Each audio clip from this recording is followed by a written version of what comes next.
Hello and welcome to a new episode of Tamer Talks Change. I talk about making a change and transformation to our most fulfilling lives. And today is a unique episode as I host a special guest to continue talking about the importance of having success mindset and specifically about something that is quite common, especially in corporate, that could hold us back from a mindset perspective, and that is the victim's mentality. So first, let me introduce my guest today. He is recently retired after 28 years as a Foreign Service officer with the rank of Minister Consular, among many other assignments. He served as Consul General to the U.S. Consulate in Frankfurt in the U.S. Air Force as a Chinese linguist. He's earned his master's degree in conflict transformation from Eastern Mennonite University and in strategic studies from the Army War College. He has over 2 decades of management, consular, and policy expertise with the U.S. government. He is certified professional coactive coach and a professional certified coach. He focuses on executive and life coaching, facilitation, and leadership training. He is married, and his son is also a diplomat currently serving in Japan. Please join me in welcoming Jim Herman.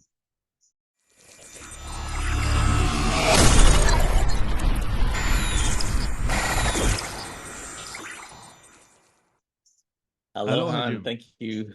Aloha, thanks, Tamer. Wonderful introduction. Perfect. You got it exactly right. Thank you I'm very back much. in Hawaii. I just got back from Germany and looking forward to having our conversation today. Awesome. I love the view, and welcome to the show. And thank you for being my guest today. Thanks. And I'll just point out that this is my wife's office. She's asleep. That's why I can be up here and using it. It's early in the morning here. So otherwise, I would have to get like permission in triplicate and make sure that everything was okay. So it's early in the morning So here. It should be quiet, and I'm enjoying the nice cool breeze that we're in our winter phase here in Hawaii. So it's a very pleasant, cool morning here. sounds awesome, and a fantastic conditions for our podcast today. Exactly. So, Jim, I've been talking about mindset over the past couple of episodes of my show, and I know you and I had this kind of discussion when we were talking, and I was doing my amazing pitch to the to having you on my podcast, and we're talking about which comes first, mindset or self-awareness, in terms of having the right tools and the right foundation or base, sort of say, to go about our transformation in life, to really have the life where we feel fulfilled about. Let me first ask you this: how do you see mindset versus self-awareness as a base for the transformation? Yeah, they're both 100% necessary. It's the chicken and egg conversation, right? I prefer to think about self-awareness because it's so hard as the most important thing, because if you're not aware of how you present yourself and how you uh, decide and think about yourself, it's really hard to know what to change and that your mindset isn't in a good place. But having said that, I've played a lot of sports, and I know coaches don't really care about your self-awareness. They're going to tell you what to do, and they're going to help you get the right mindset. So I don't think there's a right answer here. When I do coaching and when I think about leadership, I'm intently focused on getting people to self-awareness as we work on other things at the same time. So that's my perfect diplomatic answer. Both depends, whatever. No, I loved our discussion about it, and I wanted to share it with everybody because it is a chicken and the egg, and I don't necessarily think that that one has to come before the other. I believe we got to start somewhere if we are serious about doing a transformation and being happy and satisfied with our lives and what we do. We got to start somewhere. Maybe I chose to go with mindset first. You choose to go with self-awareness. At the end of the day, both go in the same direction. Exactly. So we talked about it, and we chose the topic of victim mentality as one of the top hurdles in terms of building the success mindset. Can you tell me first, how do you see victim mentality? I mean, with your experience in consular or in corporate, how do you see the victim mentality, especially from, having worked with people from diverse cultures globally? How do you see the victim mentality demonstrated without even us realizing? Yeah, so for me, in my experience, it permeates so many culture. It is embedded in so many parts of our corporate culture, whether it's in the private sector and the public sector. The way that we structure our companies, the way we structure our organizations, especially hierarchical organizations, it is really easy to blame others for what's happening to us. It's easy to blame our boss. It's easy to blame our peers. It's really easy not to focus on what we're bringing to this situation. And there's what is it, the fundamental attribution error of cognitive bias that says when I do something wrong, it's because the situation. When you do something wrong, it's because you're an idiot. So it's really easy, and it's built into who we are, to think about we're doing the best we can. The other idiots out there are just stupid. And that's impacting what's happening to me. So I think the victim mentality is a natural part of modern culture, probably all culture. Um, and it's really easy to get in that vicious cycle of woe is me, the world is happening to me. There's nothing I can do. I have no influence. And that's a really bad place for people to be in. And I've seen it, I've had the pleasure of working in 8 different countries, including the United States. You see this in every culture, at every level of the culture, from the newest hires to the senior executives, or I've seen it there. Yeah. Actually, it's very interesting because I had listed a few symptoms of how can we identify if we have the victim mentality. And now hearing you or listening to you saying this, it hits me that in many cases we have seen it. Probably you have seen it in people, and people don't even realize it. And when Yep, they realize it, it becomes very difficult to accept it. So that's for sure. if I take first the symptoms, so let me list out some of the points I had mentioned. You mentioned the very first point I noted down, which is blaming other for every problem. And Mm-hmm. that's obviously the top symptom. If you are blaming others for every problem you have, then that's a victim mentality. It's about feeling powerless and helpless and believing you have no control. It's the negative talk. When you realize you're talking negatively, then obviously it's a victim mentality symptom. Dwelling in the past and in past failures is another symptom. So looking at all those symptoms, and obviously those hopefully can help people realize when they are experiencing or living in a victim mentality. I want to ask you this: how, when we realize that we are, we're having or demonstrating victim mentality symptoms, how do we go on to accept that? Well, so I think it gets to the heart of what we started talking about. How do you become aware of it, right? Yeah. So when others point it out to you, we all do this, right? I don't want to point fingers at anybody else. We've all been in this space. When somebody tells you you're acting like a victim, the general answer is yes, but it's because I'm right. I am a victim. It's terrible. And to be clear, that there are real victims out there, and people are victimized. And this word has become so loaded in Western culture. People do not like to think of themselves as victims. So they protect themselves by the yes, but, right? Yeah, yes, but I really am a victim. I really am suffering. Um, and so I think when I do my coaching, when I'm interacting with people, I start a lot of the times with the Viktor Frankl, right? And the idea that between an action and a reaction, we have a moment to choose. And when we're in that habitual victim state, we have no moments to choose. We automatically go to a safe place, we think is a safe place, where we then start blaming others, blaming the circumstances, blaming anybody but ourselves. It's a natural thing that we do.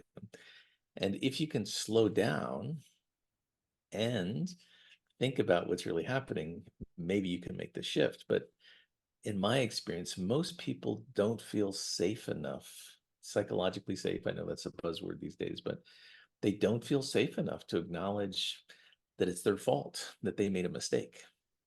That corporate culture, community culture, life culture, especially in the West, seems to argue against saying, "Yeah, I screwed up. That was awesome." It's like, I didn't do anything. It's Tamer's fault. He's the one that did it. Um, because we're afraid that something bad is going to happen to us if we own up to our mistakes. And we have this, it seems many people have this psychological defense about acknowledging errors, about apologizing, about appearing weak. Um, and man, it is tough to get people out of that space. Really tough to help them shift their mindset. I love this last part about people being afraid to admit that they're weak, and it goes into the work of vulnerability. And Yeah. and let me say it like this: in for the sake of argument, let's say I'm experiencing a victim mentality, right? And deep inside, I'm convinced I'm right. I'm convinced that everybody around me is wrong. My boss hates me. My peers and my colleagues everywhere, they're out there to get me. They don't like me. It's none of it is my fault. And I'm struggling. The world versus me, and I'm in denial. For the sake of argument, let's assume for a second that I am right. At the end of the day, and this is the hypothesis that I have that I would like to test with you, even if it's right, at the end of the day, the way I like to see it is still my responsibility to make a change and not wait for everybody else to make a change. Obviously, the odds of me being right and everybody else wrong are quite slim, just almost none. But even in that case, wouldn't that be right to assume that, okay, even if I'm right, I still have the responsibility to make a change. I still have the responsibility to self criticize and think of the possibility that I might be wrong. How What do you think of that? Well, so two things that popped into my mind right away. You're not going to like it, but first is denial is not a river in Egypt. You've probably heard that, No, which I love. And second, not denial. No. sorry. And second, just because you're paranoid doesn't mean that they are not out to get you, right? So sometimes you're right that, as I say, that there are times when we really are victims where people are really out to get us. Um, so, and that's okay. Um, you still have to do something, right? That you can just be trapped in that realization. And that just creates this whole cycle of victimhood that is so hard to get out of, right? It's because yeah, your boss may be trying to fire you. There's no doubt that that happens. Your peers may be trying to steal your best ideas. There's no doubt that that happens.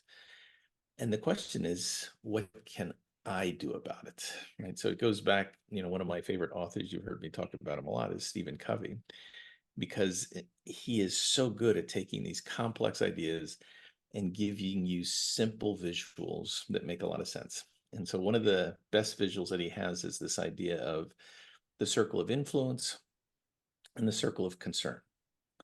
If you, even if stuff is happening to you, if you're focused on that you have no influence over, you're giving away all your power. If you focus on what you can influence, you keep your power and you grow that power. So if you're in a bad situation where people are, in fact, making your life pretty miserable, you have choices that you can make. Focusing on that outside stuff doesn't help anybody. It means you're constantly ruminating about it, you're constantly thinking about it. But if you focus on, okay, so what can I impact? What can I do? What can I have influence over? Maybe you apply for another job. Maybe you look at another space inside the office. Maybe you do a better job of documenting what's going on so that when something happens, you have proof that you can show to somebody. none of this might make a difference. But if you focus on what you're in control of, what you can influence, you feel more empowered. You feel safer. If you're just worried about what's going to come next, man, that is a hard way to live. It's mentally and physically draining. That's beautiful because this is it. This is what it's all about. Even if what you do is not your fault, it is your responsibility to change. It is your responsibility to take an action, and it goes right in the heart of the success mindset. And that's what makes the difference between a victim or someone who's living in a victim mentality and someone who's seeking to take responsibility, to own it. It is about, even if everybody's out there is out there to get you, it is your responsibility to change it. And I love that you give like practical examples. Seek to do another, look for another job, try to change what you do, how you do it, the way you do it. And eventually that's what moves you from looking at the focus of on and dwelling down in the negative energy of what you don't like and the illusions, or even if they are realities, the negative aspects of it, and moving on to the driver's seat and try to make a change and try to take responsibility and try to do something different about it. And I wouldn't exaggerate to say that it is contagious, especially in a workplace, in modern corporate, when we have diverse environments, and most people speaking with English that's not their first language, and there's a big room for misinterpretations, and people complain, and people indulge in negative talks. It does transfer from one person to the other, and it can make a negative impact on the entire workplace.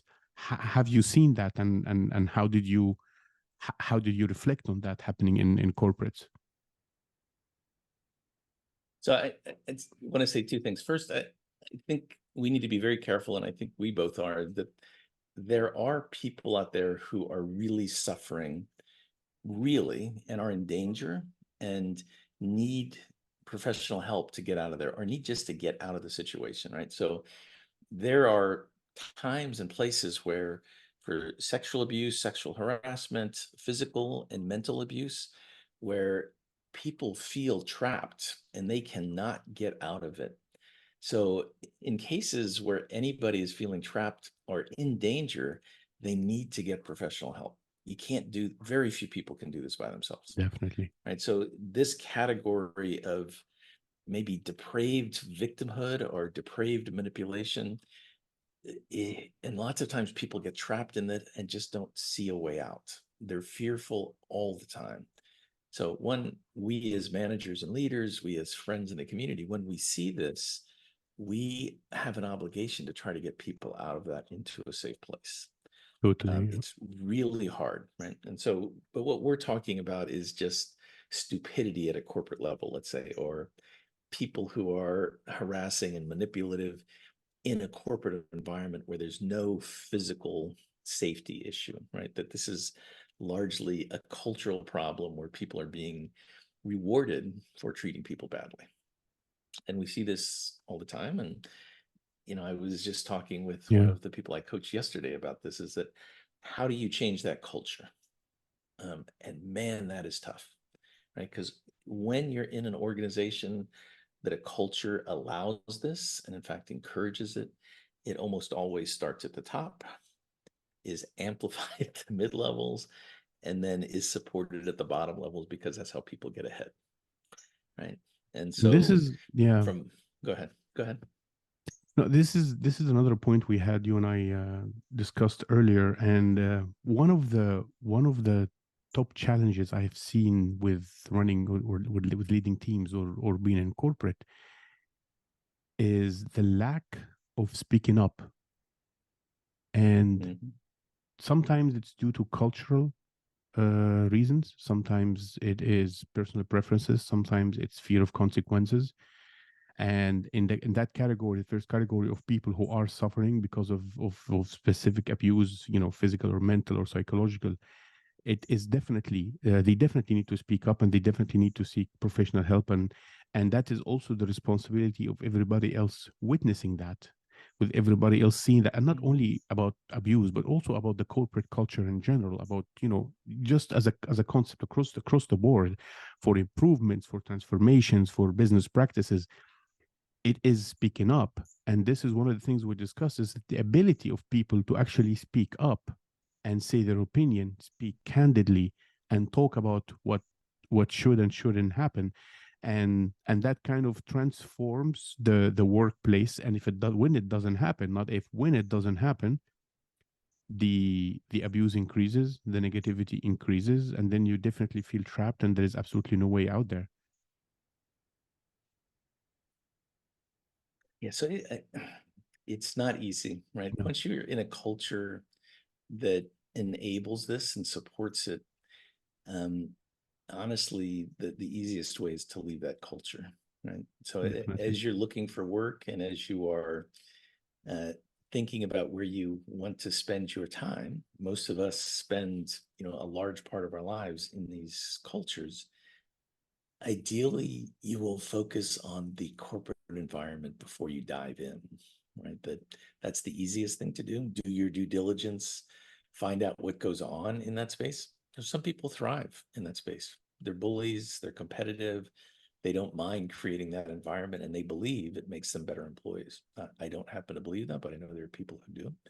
So if, as long as people are willing to dive into those cultures and not do anything about it, it's just this evil self-sustaining prophecy, right? That they don't, corporations like this either pay a lot of money so people put up with that crap, or they don't care about turnover.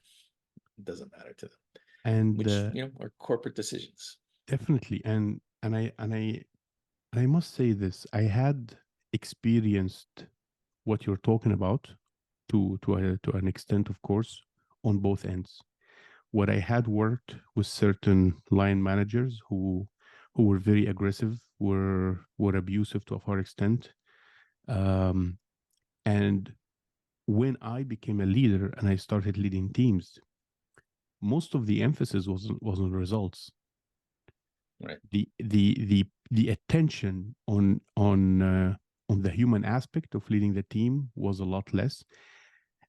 And unfortunately, this is something as I became aware of it, and I started paying more attention in leading teams to the human dimension, and how people feel, especially when they can obviously demonstrate symptoms of victim mentality specifically. I see other leaders who are completely oblivious to this fact. And I wonder, do we prepare leaders before they take responsibility? And of course, in my 23, 24 years of corporate, and of course, you have a longer career in corporate from that perspective, I have not seen many cases where corporate prepares people for becoming leaders, or and that eventually gives us the inevitable results of people trying to be more focused on results, more focused on numbers, more focused on success, without paying enough attention to the people around them, which eventually, when you can see such a victim mentality spread or such negativity spread in the office, you wouldn't really pay much attention. You wouldn't stop and pause and reflect. You would just keep going because it's not really one of your top focuses. And Yeah, that so I takes think me, yeah, go ahead okay. before i No, I before was i I move was on. going to say that there's a metrics are a double-edged sword, right? You don't improve what you don't measure. We all know that truism, but we also measure a lot of things just because they're simple to measure, not because they're the right things to measure. So I've led very large consular operations where we were very busy with visa and American Citizen Services work. And the very common metric is how many interviews people do a day, right? So because that drives your numbers. For me as a boss, the better metric was, are these people trained? Are they resilient? Are they fully cognizant of the space around them? Because if you take care of your people, if you give them the training, if they're sleeping well, if you're building a strong, coherent team, the numbers take care of themselves. for me, the numbers in that case are symptoms of getting the team right. And that's getting competition within the team right on the right information. It's getting the collaboration piece right. So it's like making sure that the team feels like getting the work done is the team's work. So people are stepping in and helping each other, but also a little bit of competition in a positive way that drives innovation and change and a stronger culture. This goes back probably to the concept from, in my perspective, from who's it, Milton Friedman, who talked about the only responsibility of private corporations is shareholder value. It's crap in my view, but it drives a ton of bad behavior because all you care about is the return on investment, which is a very short-term way to think. And it drives a relentless focus on numbers that are not necessarily conducive to the long-term health of the company. So to me, I much prefer what the conscious capitalism movement talks about as stakeholder value. One of the key stakeholders is employees. One of the other stakeholders is the community, the environment. So if corporations if businesses think about their stakeholders, they have a very different long-term perspective than if they're just focused on shareholder value. And getting to your other point about leadership training, I think it's much more prevalent and there's a lot more emphasis on coaching and growth. But certainly for the past 50 years, the way people were promoted was based on their performance at a lower level. It wasn't based on management skills or leadership skills. I'm talking in broad generalities here. There are, of course, exceptions. And those people did not know how to let go of their operational skill set. And it's natural for them when they get stressed out that they're going to fall back on what they know best, which is operations and focused on operational numbers rather than thinking about the well-being of their team, the well-being of the corporation. So there's a whole lot of very self-sustaining, self-supporting cultural values that are built into that. So it's, as I say, it's really hard to change the culture. And it's really hard because the entire leadership team was promoted based on these bad standards, but they worked for them. So why should they not continue to work?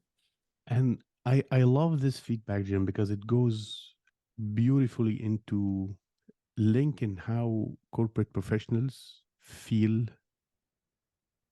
um, or potentially one of the reasons that would develop the victim mentality, or one of the things that would make the victim mentality amplified or even worse, because of that kind of, the corporate nature, the leadership skills of certain line managers people have to deal with, and lack of attention to personal aspects and development of the people, and the well-being of the people, and just I have, like, it's pouring ideas or pouring examples in my head of people who I try, for instance, within my team, people who I try to ask to, take some time off to avoid burnout, and people would resist, like, it's, yeah, but then it would probably take me out of the spotlight, and I need to be there, and I need to perform.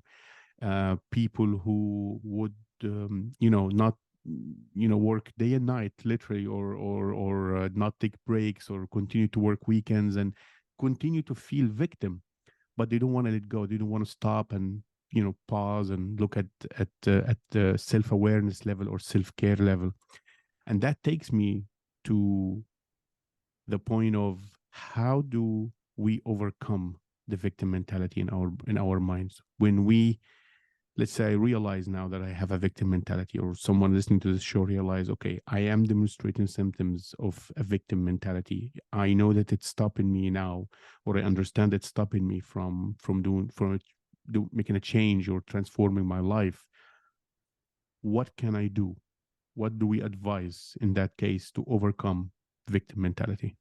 I have a few points in my mind, but I want to listen to you, obviously. Yeah, so that change is really hard to do on your own, right? So, I mean, to me, talk to a friend, get a coach, go see a therapist, depending on how bad it is. Having somebody on your side who can challenge your ideas is really important, right? So we talked a little bit about the Cartman drama triangle, which I love, which is this concept that everything is transactional. And we look at the world through this victim orientation where there's rescuers, there's persecutors, and there's victims. And we're all trying to be the victim because that's the winner of this transactional analysis. And the anecdote to that is the empowerment dynamic, which flips that triangle on its head, and you become the creator, the challenger, and the coach. And so the idea is that it's a switch that you flip. So rather than feeling like the victim, you ask the question and believing the world is happening to me, you believe the world is happening for me.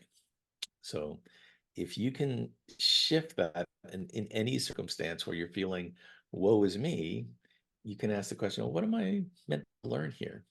What is the gift in this circumstance? I mean, if you can do that on your own, you're pretty amazing. It's possible, but man, it's tough. But if you talk to your friends, if you can teach them how to bring you out of this, a lot of what we've worked on through coactive coaching and the positive intelligence stuff is based on this cognitive behavioral therapy.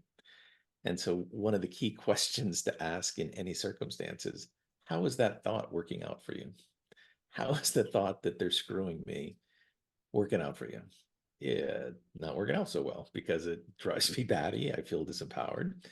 So if you recognize just that simple question, how is that working out for you? It's not working out. Well, maybe it's time to try something different. Maybe. And maybe, I mean, there's a ton of tools out there to help you rethink that thought. It may very well be that they're trying to screw you, but very likely not. And the question is, okay, so what can I learn from this? Or how can I get my power back?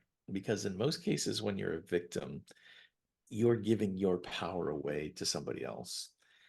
And that person could care less about you. All the thinking that you're doing and worrying about it, that idiot is at home bed, sleeping soundly, not giving you an iota of thought. And you are wasting all of this energy disempowering yourself. So that's the empowering dynamic is about taking your power back and looking through the world as how do I create the world that I like? And that might be in a corporate setting, setting out resumes. That might be documenting the heck out of what they're doing that's against corporate policies. That might mean saying no more frequently or speaking up in a productive way when people treat you that way. All of that is really easy to say and really hard to implement when you're in fear, which most victims live in fear of something. So again, I'm generalizing, but just in the broad sense, they're afraid to take action because they're afraid of the consequences. But in fact, they're already living their own worst life. So what is the downside? How are those thoughts helping you? Are they helpful? How worse can it be? How much worse can it be? So you give some really beautiful tools. I want to stop at two. The very first one, which is seeking help. Maybe personally, I had made a huge and like a significant change in my life when I seeked help of a coach. And I can literally say, and I say it quite often, or maybe not even often enough, how coaching changed my life, how coaching changed my mindset and the way I do things, and even what I consider to be success in my life. Not caring what others think of what I do, but how do I take matters in my control and do it. At the end of the day, we don't control the outcome, we control our efforts. It's what we focus on, what we do, and eventually the results come or not, or what happens afterwards is out of our control. But it's definitely seeking help, whether it's a coach, a professional, even to the level of seeking help from a mentor or from a friend who you trust. But to get that kind of validation of your ideas of or the validation of where you stand goes a long way getting you out of the victim mentality. That's number one. And the second thing you mentioned, it's beautiful how life works for you, not to you, or life happens for you, not to you. And it's amazing because it's again one of the points we talked about, but it's around probably session 3 or 4 with a new coaching client where they realize they come and say, "Oh, you will not believe it. This and this started happening, and what a what a coincidence." And we always think Mm, it's not a coincidence. It's right, happening when you are right. ready to see it, when you are ready for it, when you are, when you're working for it. This is around the time that starts happening to you. And that is Mm. beautiful. So, on top of all the tools you've mentioned and seeking help and understanding how life works for you, I would say, or I would borrow what you had started the episode with, which is self awareness, being aware of our goals, being aware of our values, being aware of, the whole spectrum of self awareness. And if I would add one thing, and I would want your view on it, it's taking responsibility, right? And Mhm. challenging our thoughts. We maybe most of us like to think we are always right. I like to think I'm right, but it goes a long way for me to take responsibility of anything I don't like in my life, or I don't accept, or I wish to change, and challenge my own thoughts, challenge my own thought process, and challenge my own, principles in thinking about a certain topic, or getting out of a certain, circumstance. How do you see that taking responsibility part?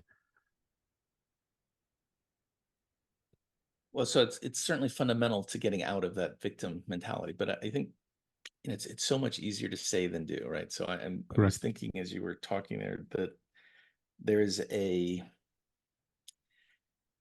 there's an opportunity when you catch yourself, when you notice that you're blaming others, can you stop and ask what's really going on here, right? So the moment you're blaming others, you are shifting the focus from what happened to another person.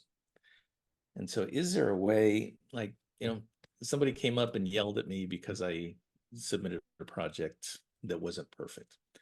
And we might, in victim mentality, we're going to blame the boss. Why are you yelling at me? It's good enough.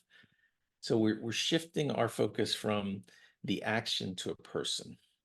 And that to me is very disempowering rather than staying and wondering, well, I wonder, is there some truth to the fact that I submitted this late or it wasn't up to the highest standards? And those were choices I made because I didn't think it needed to be done at that highest standard or I didn't have time. So the moment you catch yourself blaming others is a really good time to then stop and think about, well, what's really going on here? What actions are happening? Because that's empowering, right? You can do something about that. Can't do anything about your boss yelling at you, but you can do something about the topic, the issue that he's thinking about. And it's an opportunity to think, what's going on here? And so something I've been really interested of late is this concept of conscious leadership um, that this movement, the conscious capital movement, talks about. It's like if you go into a situation, you're below the line when you're trying to be right, when you are closed, and when you're just focused on your rightness, right? There's no ability to learn in that situation. You're 100% sure you're right, and you may be, but who cares? And conscious leadership is this concept of going into the conversation open minded, thinking, what can I learn from this? And being curious. So, in that moment where your boss is yelling at you or your peers are manipulating you or whatever, it's really easy to get pissed and be closed minded and think these guys are idiots and I'm right. But much more empowering, much more enriching to think, what's really going on here? What's up with these people?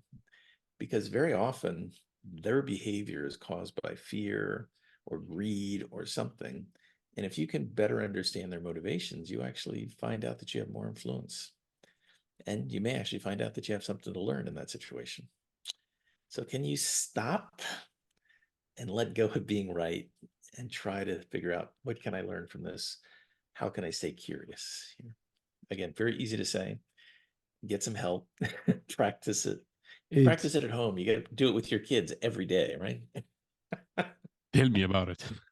Every day, maybe 10 times a day. But this is beautiful, and I really love this part. Really love it. And I want to say 2 points. First of all, yes, it might sound simple, but it's not easy.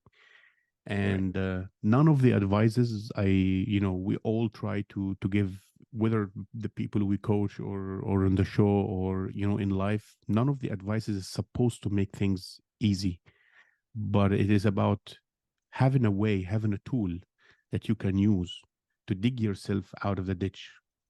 That's what it's I all think I about. would say it's giving yourself a choice, right? Definitely. And That's it's kind of what we talk about with new leaders. I want to fill up your toolbox with lots of tools so that you have a choice of which tool to pull out. It again, one tool might be to quit. definitely. Okay, fine. And It this might is be file a exactly complaint. Shoot.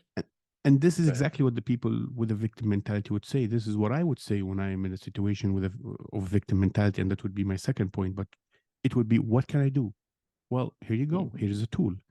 Maybe when you get help from a coach or a mentor or a friend, maybe you can get another tool, but you've got to use the tools yourself.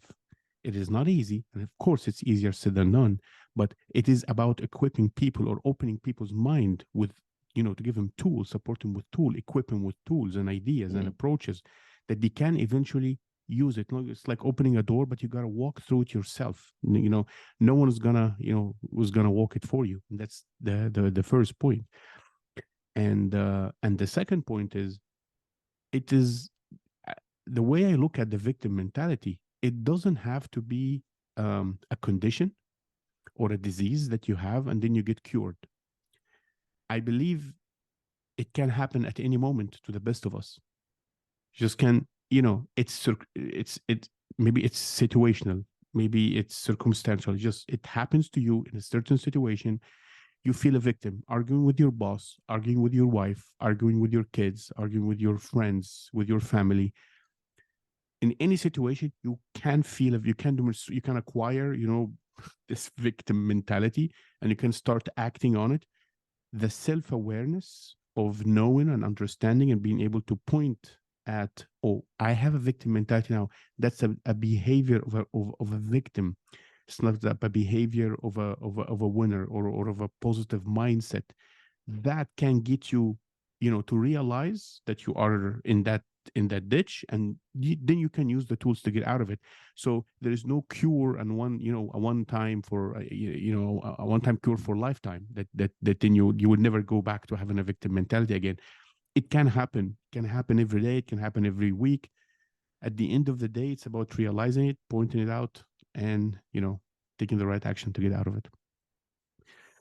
Yeah, I think one thing we haven't talked about, I just throw out real quickly, is you and I do a lot of somatic coaching, right? So getting out of your head into your body. And one of the key indicators when you're in victimhood, which is a very triggered state, is all that negative energy flowing inside your body.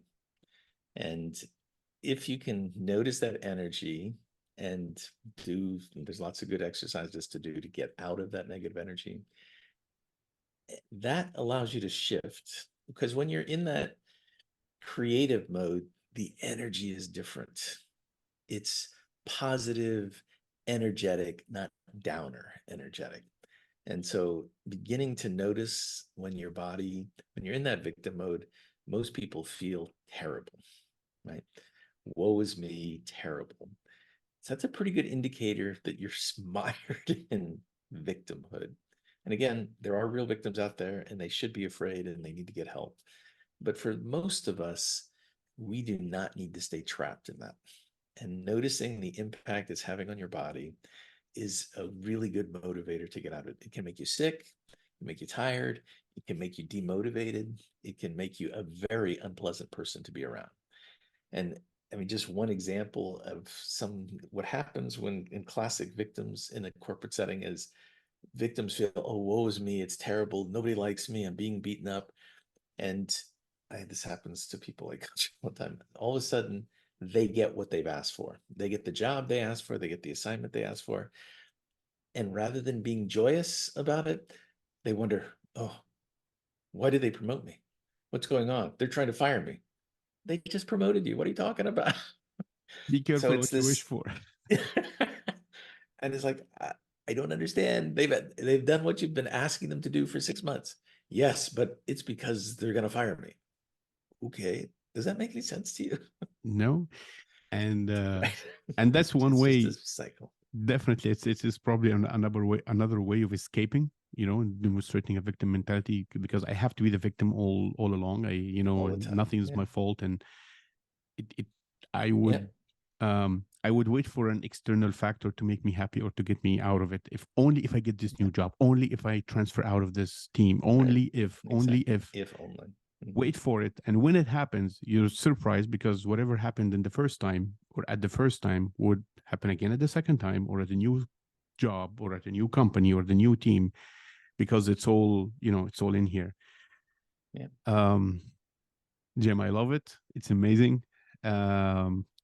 Just for the sake of, coming to a conclusion, for the sake of time, I appreciate it. Thank you very much, Jim. I hope this was very informative to a lot of you guys listening. I appreciate all the feedback you've given, the tips, the pointers, and I hope you guys can find it useful. So thank you, Jim, for joining me. Thank And you, Tamer. It was great fun. And I would just say as a last thought for me is we all have choice. Find the choice and choose empowerment, choose strength. When you have choice, you have your life back. awesome. I second that. Guys, remember to, if you're watching or listening to this episode, remember to click subscribe, the usual. Leave a comment, hopefully sharing your thoughts, stories, share with the community.